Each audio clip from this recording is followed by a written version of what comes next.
But anyway, the movement that he wrote for Rossini's death is the Liberame, which is a beautiful, beautiful movement that ends the Requiem.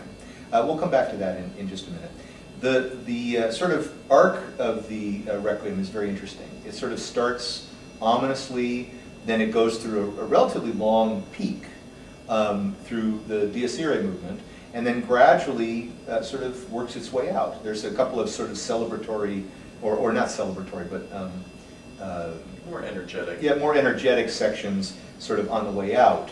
But it really does sort of go quickly to the peak and then stay there for a while, doesn't it? Right, it does. And that peak, the Dies Irae section, from an orchestrational standpoint, is quite interesting. It contains probably the greatest, most famous, and most bombastic bass drum writing in the entire orchestral repertoire. You know, a lot of the time, from a conductor's standpoint, a lot of the times we often have to keep, you know, the percussion section under control, so to speak, because their instruments have the ability to drown out the rest of the orchestra. But this is one time where I always tell the bass drum player, you whack that thing as hard as you possibly can. It's and right they up, love it. Well, it's right up there with Carmina Burana, you know, the stuff like that. And you know, I always have visions of the bass drum player, you know, with two hands on the thing and leaving their feet as they swing, you know, because it sort of deserves that. Right. And then from an opposite standpoint is the Liberame. Right. You want to talk about right. that? Well, the thing that always strikes me about the Liberame is that there's a lot of pleading in that, and that's normal for requiems. I think there's usually pleading for salvation or pleading for, you know, some sort of mercy associated with virtually every requiem ever written. But the thing that's interesting to me, not necessarily surprising but interesting, is that as the Liberame works its way out, it gets quieter and quieter and quieter. Makes sense from the standpoint of, you know, sorrowful emotions and the feeling of release and being released from the bonds of whatever you need releasing from. But it's still uneasy at the end. There's still a sense of, I'm not so sure about this. Some people find it very hopeful, actually, which is interesting to me because I don't get that feeling. I'm not necessarily comforted by it. Now, to me, that's always interesting because requiems have a couple of choices, right? You can be very conciliatory, like Brahms was to the living, to say, "Don't worry, God forgives," you know, that sort of thing.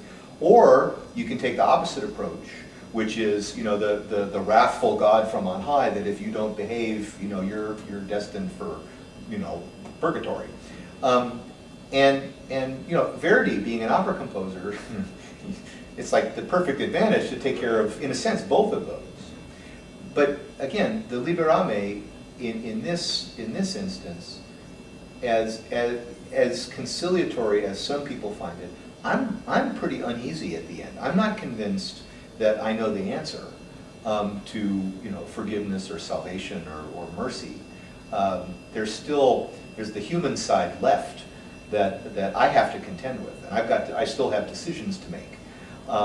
Whereas again, other people seem to find there a lot of reassurance and hope there.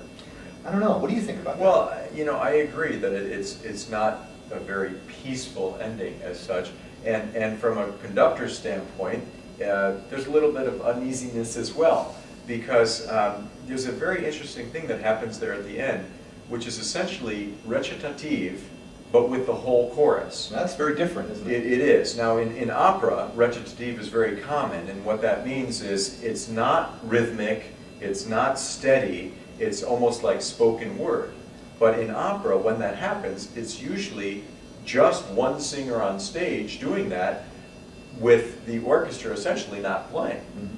But at the end of the Verdi Requiem, we have a recitative-like passage with the entire chorus.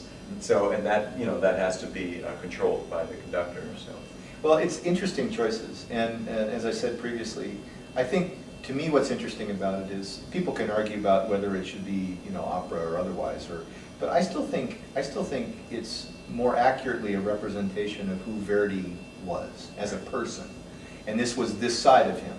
and the fact that it's more dramatic than other religious works is simply a function of his personality.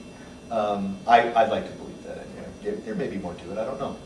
And no matter how one looks at it, it's a great piece of music in any event, and I think our audience is really going to love it. It sure is. It's been a success from its premiere, and you know, it's got lasting value, and we'll participate in that.